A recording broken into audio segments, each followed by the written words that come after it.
Copland is, at its heart, a cop show. In fact, it's more than just at its heart, it's everywhere. Southland is a cop show through and through, and that's great if you like cop shows, and I certainly don't dislike them. But I was led to believe that Southland was something a little bit different. Some of the buzz I'd heard about the show kind of gave it a review that said, hey, this show's a little bit more quirky, it's a little more original, a little more interesting than the typical cop show. And it's not. It's a perfectly fine show. There's nothing wrong with it. If you like a good cop drama, this one will certainly do the trick. And instead of taking place in New York or Philly or Jersey, it takes place out in Los Angeles. So there is that. And it does have a pretty good cast.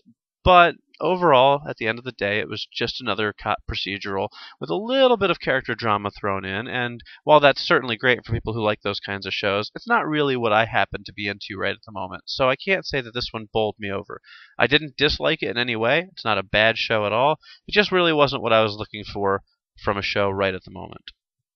Southland Uncensored, the complete first season, is uncensored. Barely. You get a few extra, kind of PG-13 to R-rated words thrown in, but for the most part, there's not too much difference between the DVD version and what you would see on broadcast television. And there's only one special feature, which is Southland Redefining the Cop Drama, which is your typical interviews with cast and crew about the show and how it's, groundbreaking and all this stuff, which is funny because I don't really consider it to be redefining the cop drama. If anything, I think it is simply defining the cop drama, because that's exactly what this show is through and through.